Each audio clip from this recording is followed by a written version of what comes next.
gives me great pleasure to introduce Ritika, who I met at CERN when she was a CERN Open Lab Scholar student in 2015.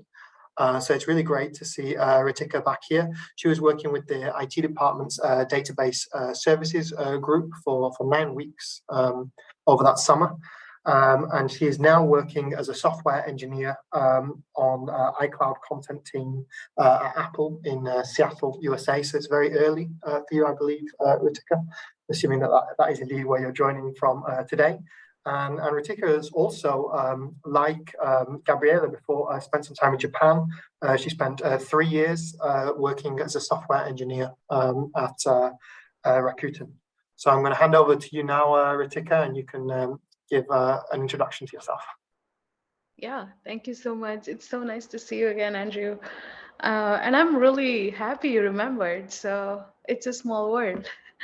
All right, hi everyone. I'm Ritika, and I joined CERN right after my bachelor's back in 2015. And to say the least, it was a really interesting thing that I did. After I got back, everybody wanted to know all about it. I think I was like probably the most popular person in all groups, and everybody wanted to hear what my thoughts were about stuff. So I felt like CERN really put me out there. And after that, I started running into visa issues. And so I started considering moving elsewhere. And that's where I explored this opportunity in Japan. I found a job with this company called Rakuten. They are like Amazon, but they do a whole bunch of different stuff. And specifically, I was working on the credit card department, doing back end, front end, everything that they asked us to do over the 3 years that I was there. Um, my experience working in Japan was extremely different. It was I didn't know what to expect. I just showed up, and I didn't even learn the language when I left because I was literally just leaving from CERN. Uh, it's a whole different mindset working in a Japanese environment. To be honest, I tried really hard building a career there. Realized 2 years into it that it's not really for me.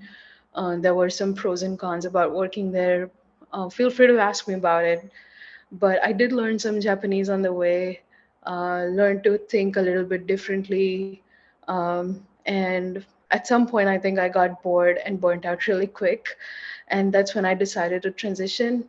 And picking the United States was sort of an obvious to me when I was thinking about what I wanted to do next.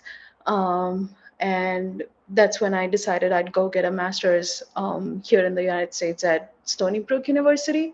So they're really known for a couple programs that they do, specifically in computer science. The lab which works on operating systems is really popular, and I just knew that I wanted to be there. So while I got my master's, I was this close to picking my PhD advisor and thinking about getting a PhD in algorithms. But the stars aligned, and I got really excited and lured away when I met my manager's manager at Apple.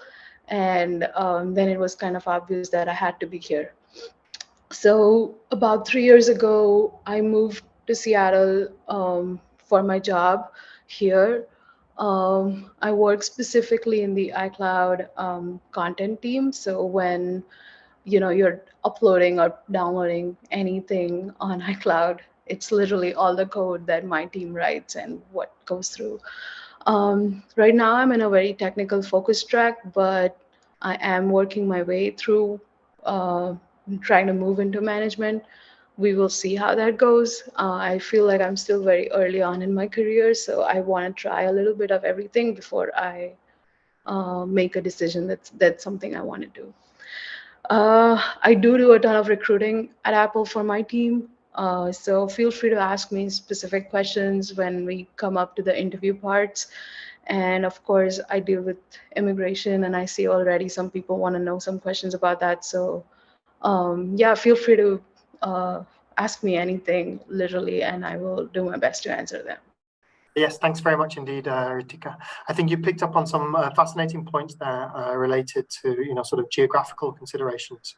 So, firstly, on the sort of cultural side of things, I mean, Japan obviously is a very special case for historical reasons, but I think that's true for anyone.